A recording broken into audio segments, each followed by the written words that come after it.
Welcome to today's webinar on running effective meetings. This webinar is one of a series hosted by the AASHTO Technical Committee on Project Management. I'm Patricia Bush, Program Manager for Bridges and Design at AASHTO, and today's host. Before we get started, since today is March 14th, I would like to wish everyone a happy Pi Day. Hope you all celebrate or celebrated at 1:59 your local time. So now a few housekeeping notes to help you enjoy today's webinar. All attendees are automatically muted for the entire webinar. If you have questions at any point during the presentations, you can submit them by using the Q&A button on your Zoom webinar control panel. We will answer them as time allows at the end of the presentation. This session is being recorded, and the link will be made available on the Technical Committee on Project Management webpage.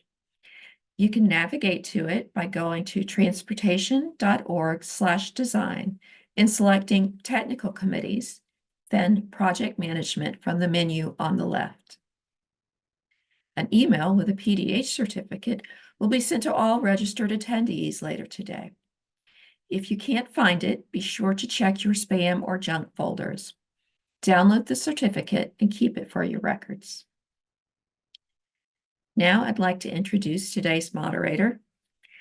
Lynn Isaac is the Engineering Services Director at Foresight Planning and Engineering Services in Austin, Texas. Lynn has over 3 decades of varied project and program management experience in the transportation industry in both the public and private sectors.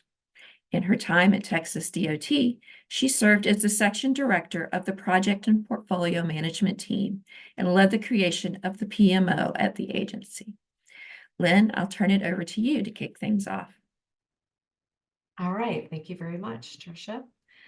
Good afternoon, everyone, and welcome. I want to take a minute to thank you for being here today. And we are going to start with an introduction to the panel that you'll be hearing from. And they are all members of the AASHTO Technical Committee on Project Management as well. So welcome, first of all, to Jeremy. And Jeremy is coming to you with over 25 years of experience in project development, concentrated in design and leading transportation projects and programs. Jeremy currently serves as the Assistant District 1 Engineer for the Iowa Department of Transportation, which is responsible for operations, project development, and construction of 12 counties in central Iowa. Prior to joining District 1, he most recently worked in the project management office as a project manager and a team leader. He is a member of this technical committee and a graduate of Iowa State University in civil engineering and is a licensed professional engineer. Next up, we have Rob, and Rob is here pictured. He is coming to you with over 30 years of progressive management and engineering expertise, concentrating in leading transportation projects, programs, and portfolios. Rob is currently serving as the director of the Virginia DOT's Project Management Office, and that office provides technical project management and engineering expertise, supporting preliminary engineering projects in VDOT's 6-year improvement program. Prior to joining VDOT, Rob held various positions in local government and consulting. As a project manager, he has developed and delivered award-winning design bid build and design build projects in transportation. Rob serves as our chairman of the AASHTO Committee on Project Management and also on the Committee of Design and is a member of the Committee on Design Executive Team. He also sits on the University of Virginia's Civil Engineering Professional Advisory Board and is a professional engineer and a PMP as well. He also is the author of a book called Transportation Project Management, and that is an authoritative and approachable guide for practitioners and a practical and insightful textbook for graduate students. And last but not least, we have Chris. And Chris is coming to you also with over 25 years of transportation experience. He began his consulting career working for local municipalities in various departments of transportation, performing technical responsibilities around roadway design, traffic engineering, and hydraulic analysis as well. Chris transitioned into the project management role, working for and with multidisciplinary teams, performing engineering and environmental analysis for environmental documentation during to fulfill the NEPA requirements and obtaining permits for project construction. Chris later served as a director of technical services at the North Carolina DOT, where he instituted and initiated department-wide pre-construction efforts to improve program delivery, establish streamlined and transparent, repeatable, accountable project delivery processes. Chris, I lost my place here. Oh, he also was integrating pre-construction and construction technical disciplines while establishing project manager role and implementing a matrix organization for pre-construction teams. Chris currently works at Rollins Infra Consult. That is an infrastructure advisory supporting group, supporting DOTs with organizational change initiatives, policy, process, and roles and responsibility reviews with recommendation and support of improving project and program delivery. Chris is a graduate of the West Virginia University in civil engineering as well. And with that, we will turn it over to Rob to take us through a little bit about our committee and what we do. Thank you, Lynn, and welcome. We are so excited that you're joining us today for this webinar. And we thought we'd start today by just talking about what even is the Technical Committee on Project Management. And we do put on this webinar series that's specifically geared towards project managers, but I think it's important to understand the context of why we exist. So we are under AASHTO's Committee on Design, and they bear some large responsibilities to guide and lead most or all things that are project development related that really crosses quite a few disciplines. And we are a technical committee that is under the Committee on Design, geared towards project management. And we are directed to lead those national conversations and provide some guidance and support for member agencies within AASHTO, as well as the larger industry as a whole. And as our mission statement reads, we are to provide timely, accurate, and forward-looking guidance specifically focused on managing the budget, scope, schedule, and that iron triangle of project management. If you could advance the slide, please. So some of our committee goals include these, which we thought were important to share. The first is to support transportation project managers. And I think that's important because although we certainly recognize and work and support the program and portfolio managers as well, we really specifically want to target a lot of the information we provide to the project managers, the ones that are actually doing the work and developing and delivering these projects on a daily basis. And that certainly involves knowledge sharing. Another big goal we have is to facilitate growth. And what we mean by that is to advance project management as a career path within the industry, as well as project development as a whole, and move this forward. And that certainly involves promoting best practices, which we hope to touch on today, with a very important topic of running meetings, which is so much of communicating and influence management that's just part of project management and getting things done. So back to you, Lynn. All right, thank you. We appreciate that. So as Tricia did mention, it is Pi Day. So for everyone here, I hope you celebrate in a special way. In the Central Time Zone, that is has just happened, the 1:59. So I just encourage everyone to embrace the day. So moving on. So why we are here. So the reason we are here is to talk about having an effective meeting. And yes, we're having a meeting to talk about having an effective meeting because it is that important. Today, while we're here together, we will go through some of those best practices and tips from the committee, as well as a lighthearted video rather of an ineffective meeting that we can all glean some lessons learned from. And then at the end, we will wrap it up with some tales from the road from our experienced group, and some of those lessons learned that we'd like to share with everyone here.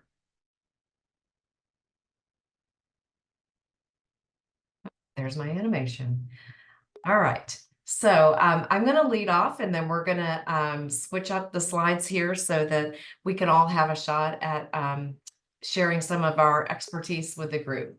So first of all, why is it important to have an effective meeting? You know, there are 3 levels. You know, there's that personal level. You know, why is it important to me? Why is it important to your organization? And then lastly, why is it important to your career? So we want to make sure that we cover all of those bases. And yes, it's not rocket science. So if you look at the graphic here, that's a nod to, you know, it doesn't seem like it should be that hard to have an effective meeting. But really, when we're thinking about the whys, as we think about personally, we want to make sure that as a project manager that we are building trust through our meetings with our teams. And while we're doing that, we are really also building those relationships for collaboration as we go forward throughout the project, and it ultimately leads to the success of a project. Also, you know, think about when you're in a meeting, it's nice to feel valued and included. So we want to make sure, again, that that is something that is thought about when you're having that platform to have everyone contribute their ideas to the meeting as well.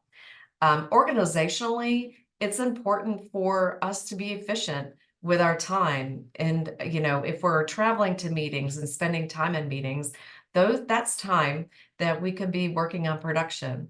So it is important to the organization. It's also important to make sure you have that alignment within your team, within your group, and on your project, so that when decisions are made, everyone's in lockstep and everybody knows what's expected, because as project managers, we really don't want to have surprises. That is the time, you know, to make sure that we try to minimize surprises. And then also too, we just want to make sure that we get to the point of the meetings, that we have those structured in a good fashion, again, to be mindful of everyone's time while they're there.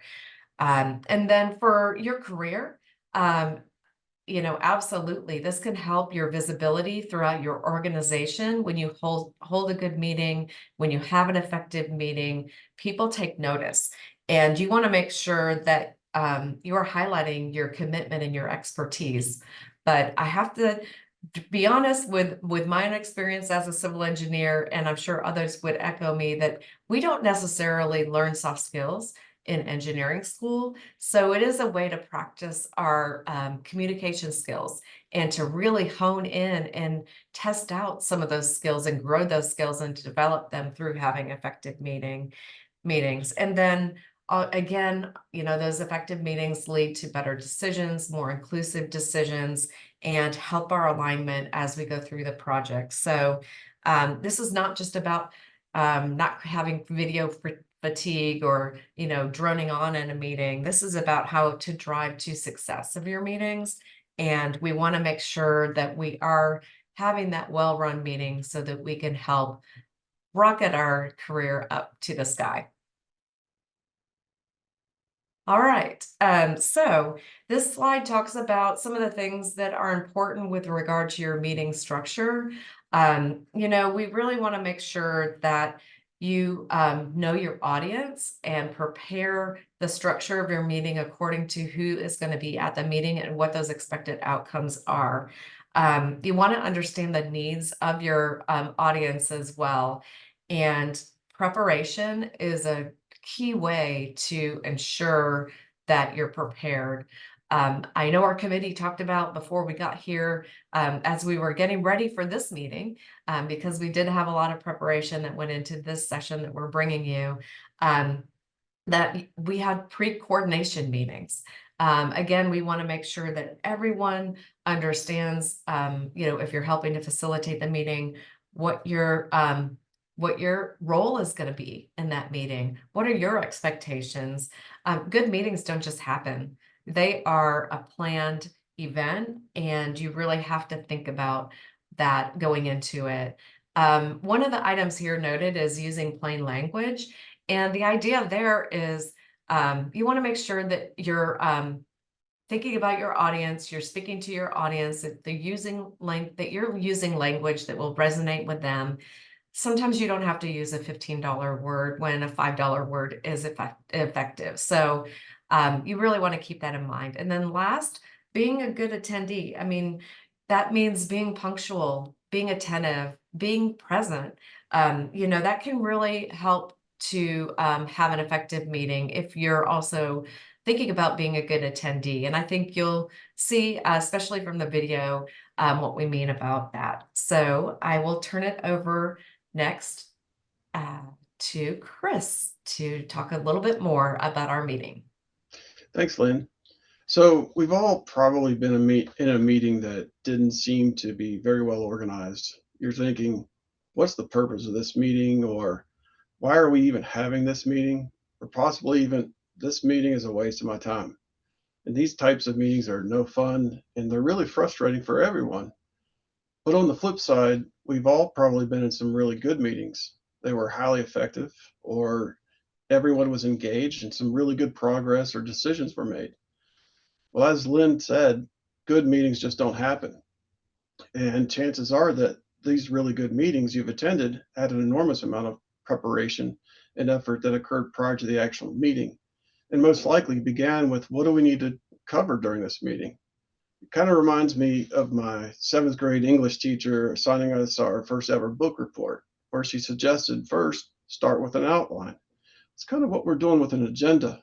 A good agenda sets out the stage for all meeting attendees by identifying the objectives for the meeting, identifying agenda items to be covered during the meeting, and who will be presenting at the meeting.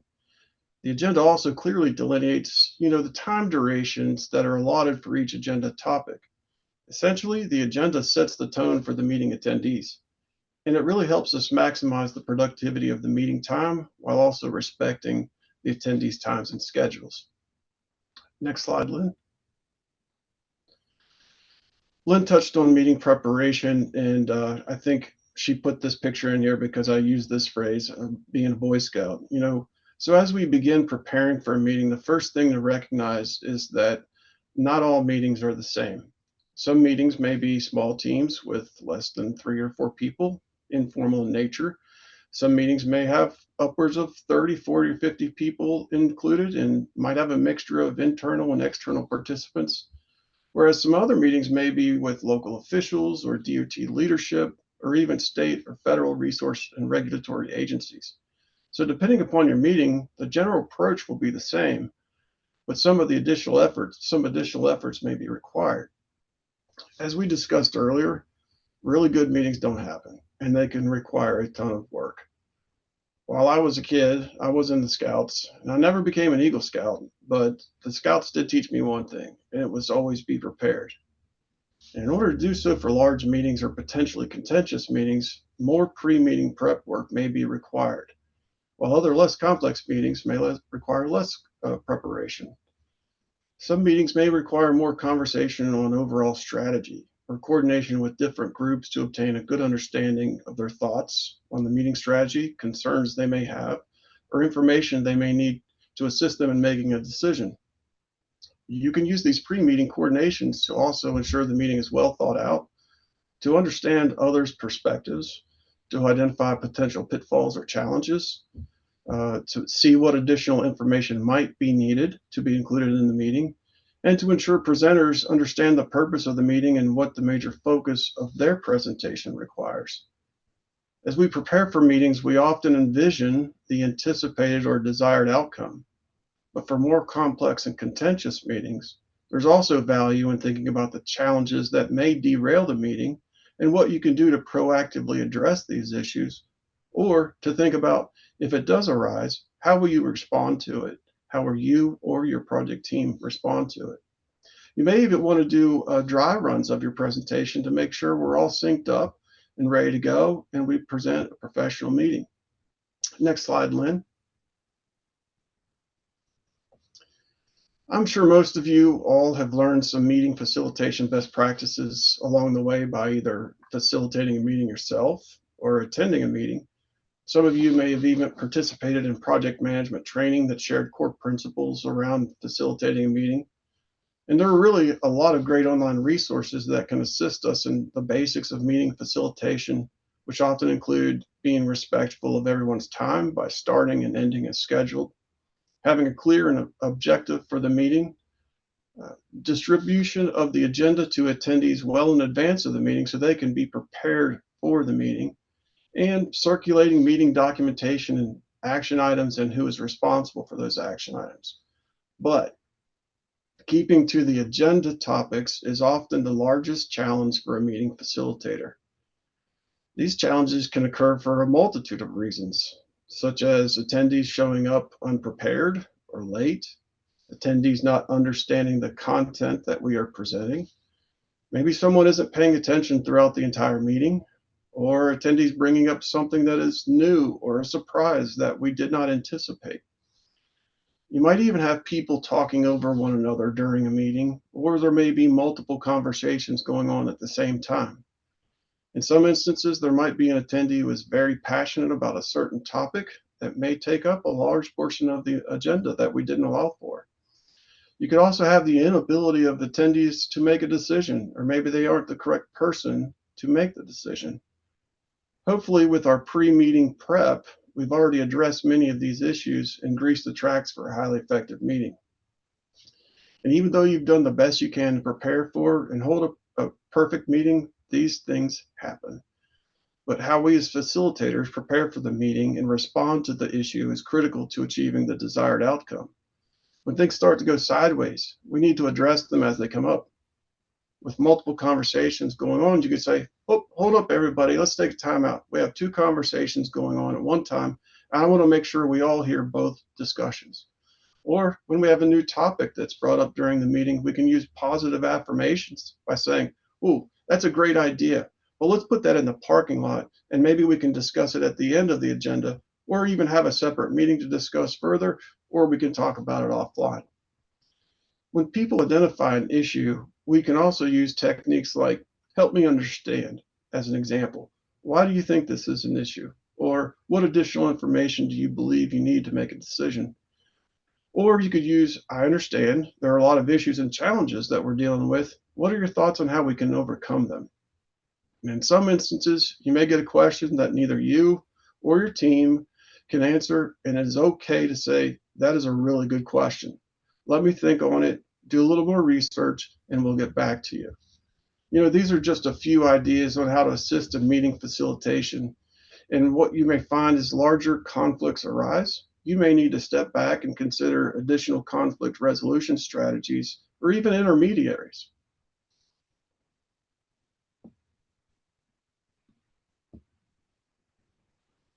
Jeremy? Yeah. So, yep. One of the roles here. So a lot of times, we've been talking about this and others have alluded to it, the range of meetings that we host and hold, they vary significantly, right? In my experience, I've had a lot of experience with the development team meetings. So a lot of my thoughts are going to come from that kind of lens. But in those meetings, in all meetings, there's always key roles, right? There's a facilitator or leader, there's a timekeeper, there's a note taker most often, right? And then there's the one that we always need, and we always need participants, right? There's always people that come into that particular meeting. I got a question for you though, as you think about roles, right? Is can you easily recognize roles in the meetings that you're hosting? As a project manager, you're most often likely either the facilitator or a participant, right?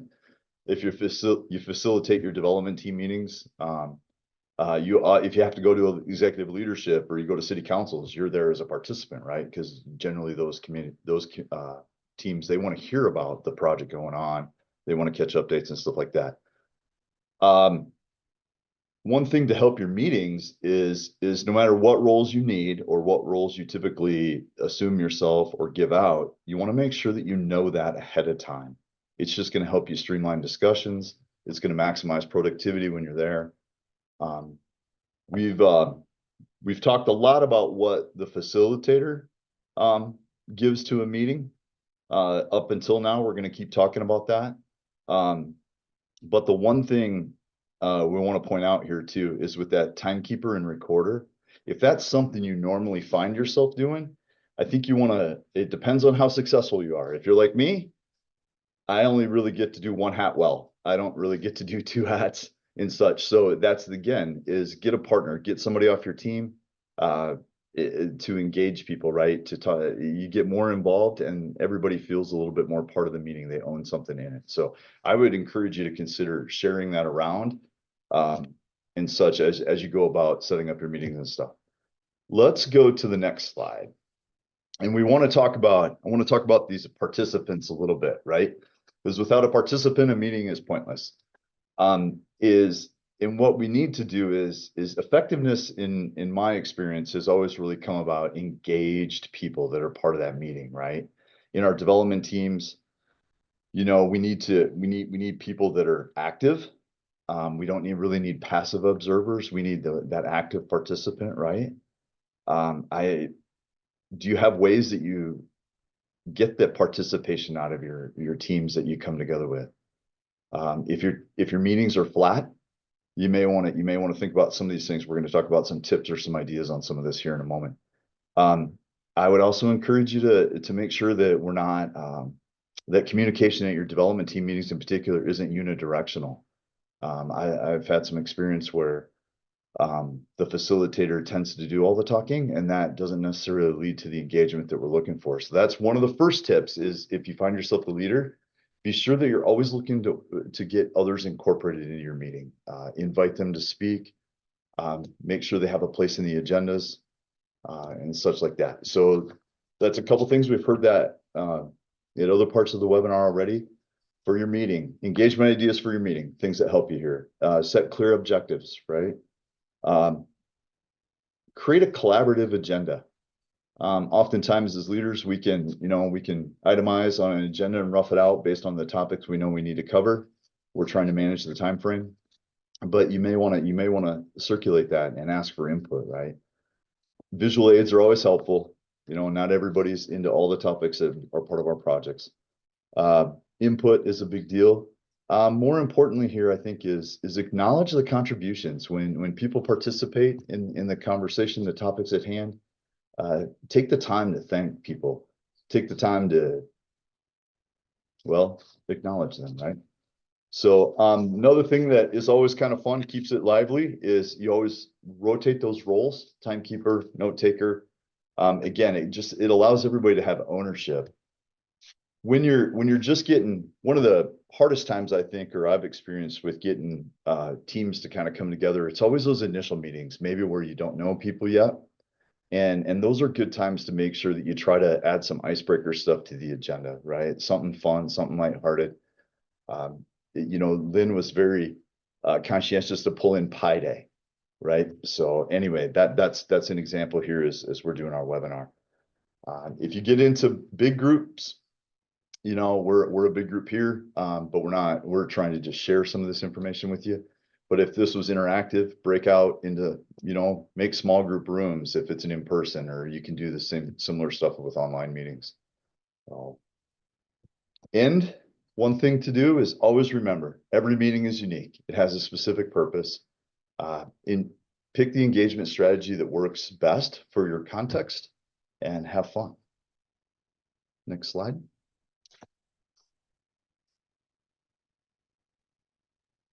All right, I think that is me, Jeremy.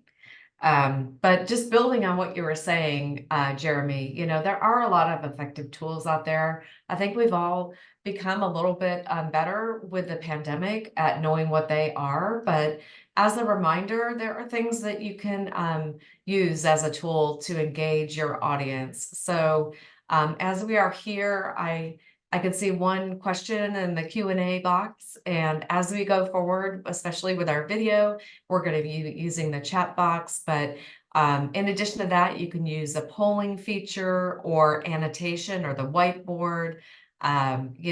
We have had interactive sessions with teams where they're, drawing on the same annotation board, which is really quite handy. I know WebEx training has a really good platform for that. So there's a lot of tools out there, again, to enhance that level of engagement with your teams, both online and then in person. Make a competition out of it. Everybody loves a competition. So, I mean, if there's something that you could, make a quiz out of, or a competition, or, I've even seen like, a negotiations training where you have two different people. You have a car buyer and a car seller, and they each have their own objectives. And it really does add to that level of engagement.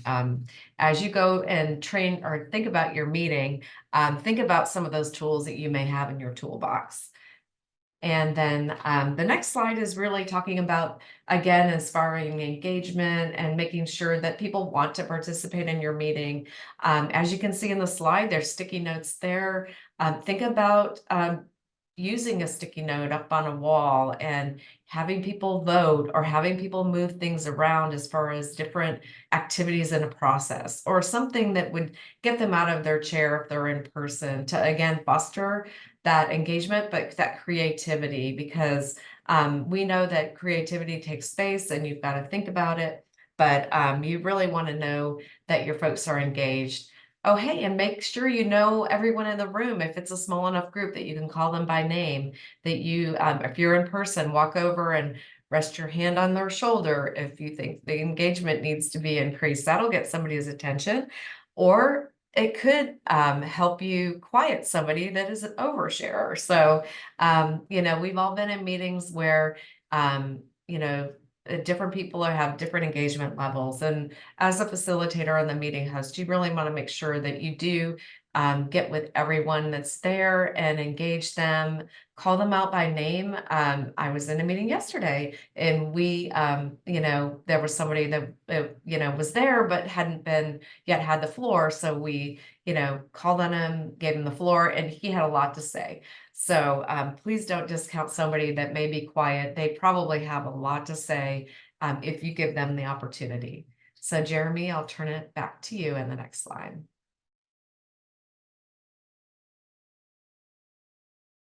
Okay, things to avoid. Lack of preparation, that's the given, right? You always want to take that time to make sure you know why you're there, what you're there for, and get going. So the off topic is another one, and this is where it comes back to your facilitation skills. Is you want to be mindful that you're still with your agenda, that you're having key conversations or critical conversations related to the task at hand. Be aware of when you engage in those conversations.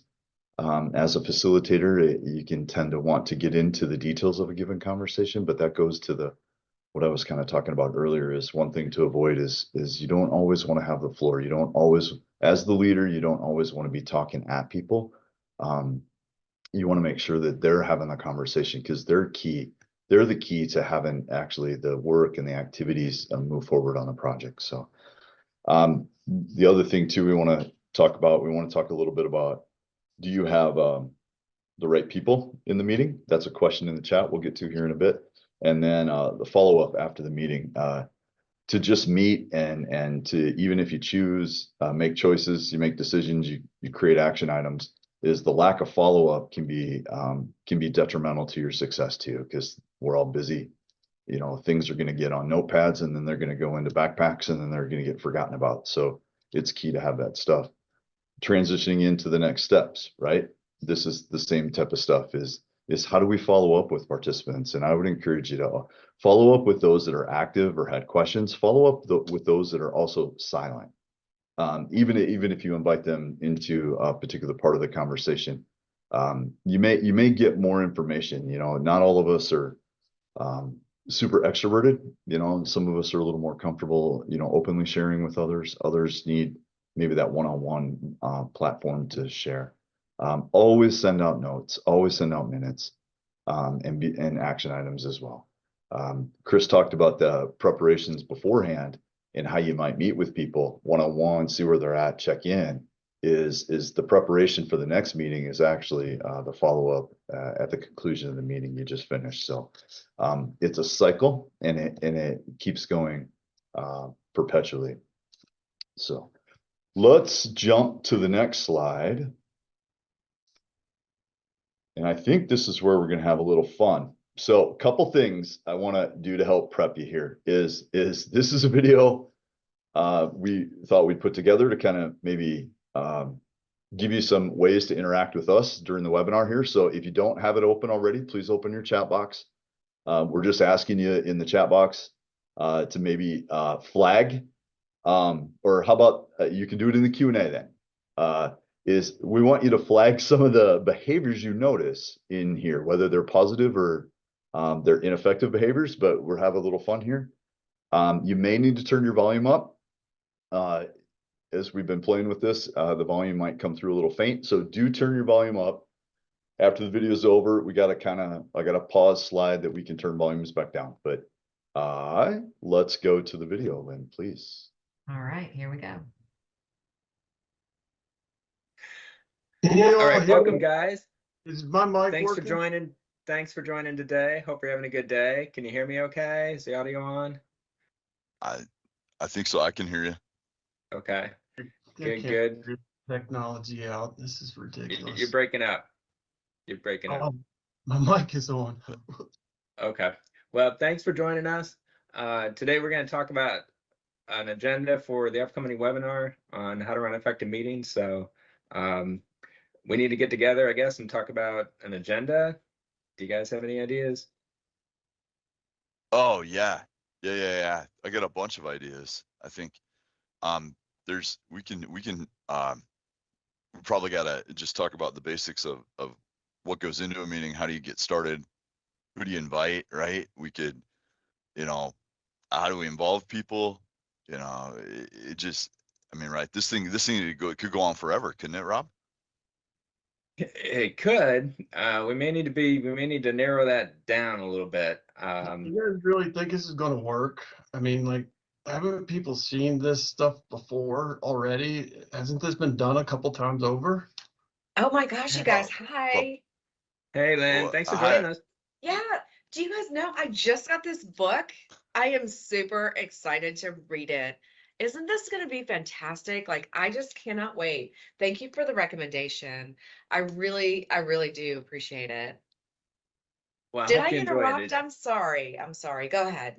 That's all right. We were just getting started. We're trying to figure out an agenda for our upcoming webinar on how to run a meeting effectively. Oh, okay. Okay. All right. Oops, hold on. Oops. Yeah. Oh my So gosh. Rob, back to what I Yeah. was saying. Yeah. Yeah, what do you think about that? Getting started with just like where do we begin? I mean, everything should have probably an agenda or something, or we got to know why we're there, right? Or Yeah, we gotta know why we're there. That's a good point. That's a good point. Do you think that's a better way to go, or do you think we need to focus on like maybe kinds of meetings, or I mean, who's our audience here in the webinar? Hey, I hate to interrupt, but did Chris Roy reach out to any of you guys? I know we were trying to get him on this call, and I was just trying to text No. him just to see if maybe he could join us, but I didn't know if you guys. yeah, I thought I reached out to him too, but I don't know that I heard back yet. Okay, I've- all right. I've tried connecting with Teams, but I can't. I think I sent him a message, but I can't tell if he's even online right now. So Okay, don't okay. lean on me. All right, okay, all right. Sorry to interrupt again. We probably don't need him anyway. Okay, you're right. You're right. We could do it without him. Yeah. I have confidence in us. So do we have like, speaking of teams, do we have like a team site set up? Does anybody know how to do that? Well, yeah, I put one out there too. I think it's out there. I thought we shared some documents here earlier. I don't know. Okay. Did I'm nobody sorry, I get didn't them? see that email, I guess. No, I don't think it might have gone to my spam. If you guys put this on Teams, I'm never going to get it. We probably should just email the attachments back and forth because I just can't figure out Teams files. So with what's in the Teams file that you put in there, Jeremy, do we have any notes on like what we want this agenda to be? Or where I we want think to head with the webinar? we put a couple things in there and I stuff. think I It sent was, an email sometime a while ago. yeah, I took some of your stuff you put in there Lynn, I Okay. copied it from the email. I put it on the OneDrive. I changed a bit of it though. I hope you don't mind, Yeah, I think I kinda, requested access to that and I couldn't get in or was trying to give me a code. Did you have that same problem, Chris? I can't find your email, Lynn. If you sent it, I just don't see it here. So, Okay. so I if we can can circle back around, what about like the audience? Do you think we should involve them at all? Or do you like the idea of any interaction, questions, answers, polls, anything like that? Or should the format of the webinar be just more like a, lecture or we're giving advice? What do you think? I don't oh, know. why wouldn't it be interactive? Maybe. Do you think this book is going to be good for me to take on my cruise? I'm gotta have a Yeah. good book. I mean, do you think like sitting by the pool is a good idea, like to read this book while I'm there, or is it a little Well, heavy for that? I'm not sure about that. I'm sorry. I actually got another meeting coming up, so I'm gonna need to cut us Oh, off. So darn let's meet it. again in a week. Yeah, And thank you all for your contributions, and we'll You know what? progress towards. I'm I'm gonna not be sure where. gone. I'm gonna be gone next I- week. That's where I'm going on my cruise. So, I'll but get I'll the catch outline. up. I'll get the outline put in there so that we can Okay, we sounds can good. build Just from put it in the there. team And site. yep. All right. Okay, thank you all. Take All care. right. Bye. Bye. All right, Jeremy. Yeah, Back to you. It looks like we have a lot of comments in the Q&A. let's give everybody a chance. If you had to turn your volume up, go ahead and turn it back down. Just want to thank our team for that. Can you? Wish I could say that we had to rehearse that a ton. We didn't. So it's easy to be a bad attendee at a meeting, right? It's harder to lead good meetings. It's harder to bring people along. So anyway, all right, where are we at next here in our Well, I slide? think Rob's going to wrap up and we'll give people a moment to look at get in the Q&A and then we'll take a look over there. And I think we have our Tales from the Road after that. So Rob?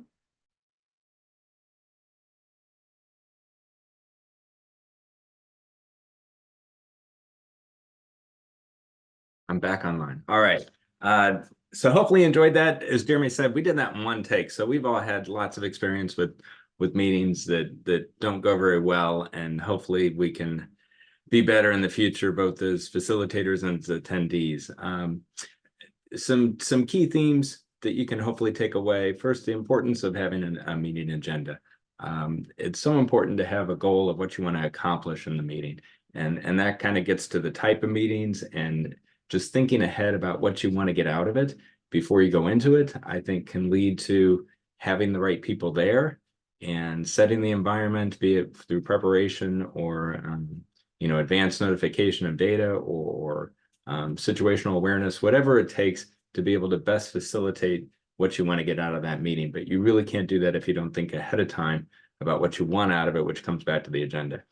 Best practices for facilitating effective meetings. You've heard quite a few already. I'm not going to spend much time on that right now. Hopefully we'll have some times in the Tales from the Road to share some, but think back to, everyone can think back in their career about meetings that went well, and think about the mentors and the coworkers we've had who are really good at facilitating meetings. And when you're in a meeting like that as a participant, or even if there's a participant who's really good at adding value to a meeting, I always try and, in the back of my mind, observe what they're doing and learn from them. And lastly, avoid those common pitfalls. We all know what they are. You saw an example of a whole long list of them. We want to avoid them when we're facilitating. We want to discourage them, but just as important, when we're attending a meeting, we should be good and respectful attendees as well. All right. Well, thank you. I don't know if I can pull up. Oh, okay. Can you guys see the Q&A if I have it up? Can anyone give me a sign? No, it's not Yeah. visible, Lynn. It's not visible. Okay. Well, so some of the things that I'll just run through these real quick, I guess. Some of the observations, and then we'll get into our Tales from the Road. But one was the chat didn't work. But anyway, so we went with the Q&A option. Everyone is talking at once. There's an inadvertent mic on. The base agenda isn't prepped. Very good catch. They should have checked on the technology ahead of time and had an agenda. We had no agenda. Using your phone, so there wasn't engagement. There were a few people. Chris and I were both on our cell phone. Somebody having a little commentary that shouldn't, this is ridiculous. Not being prepped for the meeting, using a phone, multitasking. So, someone who was negative. Yeah, we definitely had one of those, negative Nillies there. Someone coming in late, bad attendees, somebody that was being negative. I had an irrelevant topic about the book, but it is a good book, guys. Don't take that. It's a good book, maybe not for a cruise, but it's a very good book about being a generalist. Let's see, I was late.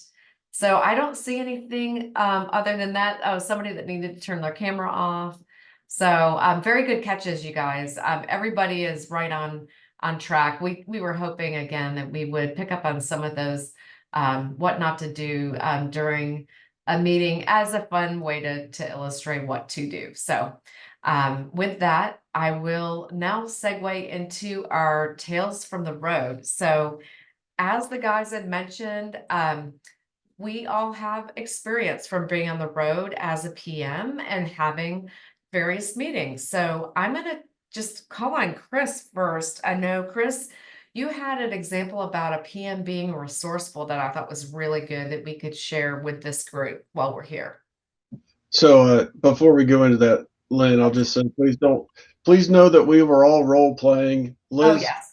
okay, Liz is a great person, and I'm not always on my phone for meetings. So Yes, we were intentionally doing things not correctly. So yes. So I'll give you an example of a meeting that we thought that we had really done a great job of planning. We were trying to meet with, the local stakeholders, neighborhood groups, and we basically told the neighborhoods all throughout the project study area, we will come and meet with you to talk about this project. You set the date and the time and the location, and we will be there.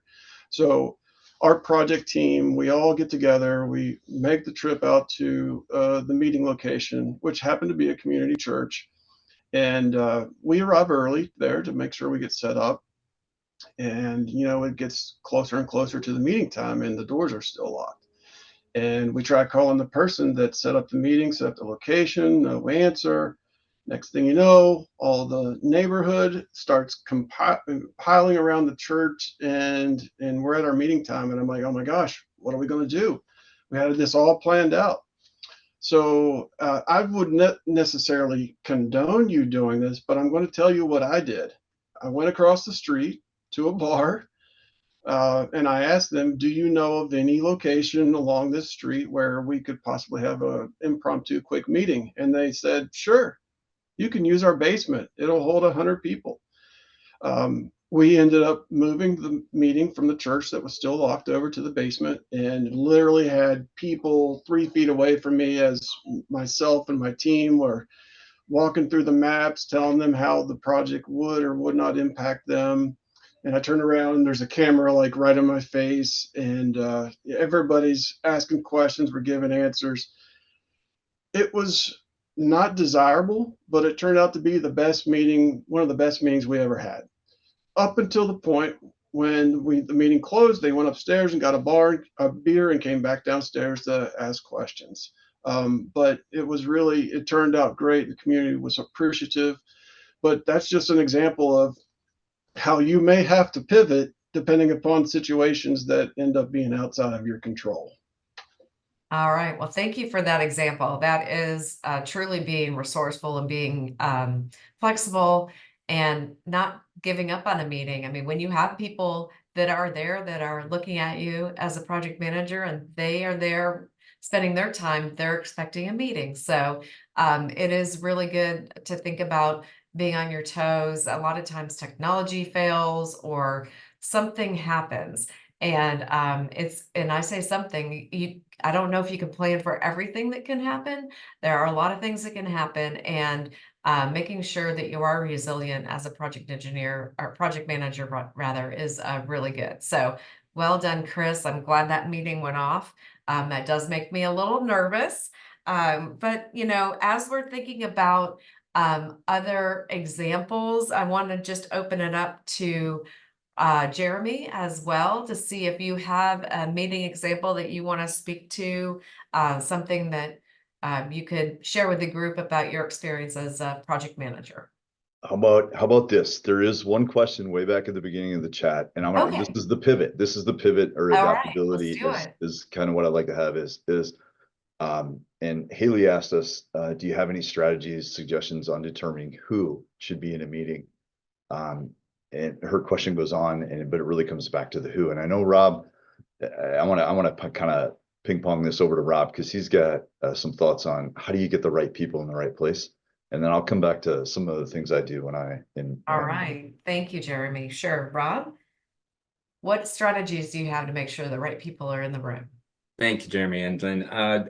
Well, I think some of that is situational awareness of your organization and those that maybe hold positional authority and those that maybe really are able to influence outcomes. But I think a lot of it goes back to determining what you want out of the meeting. And as I think about things, there's at least 5 different types of meetings. There's status updates, there's informational sharing, such as stakeholder engagement and other things where it's just truly a one-way conversation, not really a conversation, just a one-way dissemination of information. Then there's decision-making, problem solving, and team building. And, you know, I'll share a quick story since we're around low on time. For decision-making and problem solving. In those instances, I really think it's important that you don't invite too many people.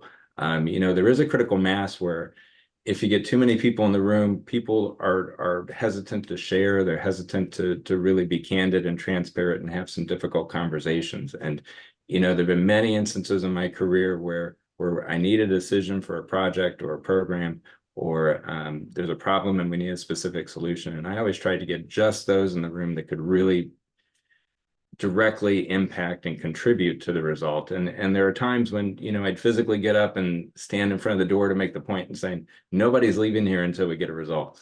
You know, and whether that's right or wrong, I think it at least clearly conveys the expectations of this is the deliverable of this session. We need to come out of here with a decision. We need to come out of here with a solution. And it kind of builds buy-in from everybody that, okay, we're all in this together. So not great in every circumstance, perhaps, but I do think if you get the right people in the room and clearly convey what you need from them, you go a long way to actually accomplishing what you want to. All right, Jeremy, we have a little bit of time left here to see if we'll go back to you. Yeah, I could chew up all the clock, so I want to do that. Is one of the things I think well, I'm going to encourage everybody that this is, we're talking about a lot of things here today, a lot of different dynamics of meetings, a lot of different functional things, a lot of different things that are actually unique to you as a project manager. It's really important to know your strengths and skills, is take advantage of those and complement them with other parts of the team, is always be, and it's a word that we used when we were doing the planning in the fall and stuff. It's authentic. You got to be authentic to yourself. Don't try to be somebody, don't try to be more than you are. Hone your skills, but be who you are too. And that's part of the strength of leadership, I think, in your facilitator role as a project manager. But I tend to, one of the things I think I do well is I tend to look for who's not talking. And I try to invite them into the conversation. Generally, there's a reason that somebody's not sharing. It could be lack of preparation, which is always awkward when you expose somebody like that a little bit, but that's where you got to have a little bit of humility as a leader, and it's okay. We've all been there in meetings where we're not where we fully want to be and stuff like that, and it's built on that trust word that we talked about earlier. Is foster trust within your teams. It's especially important, I think, when you're dealing with sticky situations in a project, choices that have to be made. A lot of times there's always trade-offs between, you know, something we can live with versus, you know, something a little bit less than that. You know, we don't always get perfect solutions. So, and you're leading people through those processes, and it's a great job being a project manager. It's not easy. You're going to be in a lot of fun circumstances, as we've kind of shared a little bit. but you get a chance to do something that makes a huge impact in the world, in our transportation world. So keep at it. We're going to encourage you to do that. All right, thank you, Jeremy. There is a specific question that I wanted to just touch on, and then we got to wrap it up because we're getting close to the top of the hour. The question was on good meeting minutes. What are good meeting minutes? You know, there's been that person is seeing, you know, their verbatim recordings that lack, you know, some information, or they're one-sided, that it is a challenge to write good meeting minutes. One of the strategies that I've just recently embraced myself is in a Teams meeting, you can do the transcribing option. And with that, you do get the, you know, the verbatim of everything that happens in the meeting, but then capturing that and putting it into AI and then summarizing. So, you know, whether it's, you know, I don't know what platform of AI you might be using, but when you summarize that, then usually that is a good way to then have something that is a good start. That seems to be very efficient. But when I think when you're taking the minutes in a meeting, if you're doing it by hand, you know, noting who's saying what, and then as a project manager, synthesizing that to summarize for what was said and what those decisions are, and then those action items have different areas within your meeting minutes that cover those items. But you know, that is a skill, and I would just encourage PMs to think about doing their own meeting minutes. It actually is really good to remember what happened in that meeting, to summarize it, and to bring out those key findings from that. So I think we're at time, but Tricia, do you want to wrap us up, or? No, I don't have No, anything. you're good. Okay, well, thank you, everybody. I had a slide in here for questions, but we had some of those already. Thank you very much. Please stay tuned for our next webinar. I believe it's going to be in May.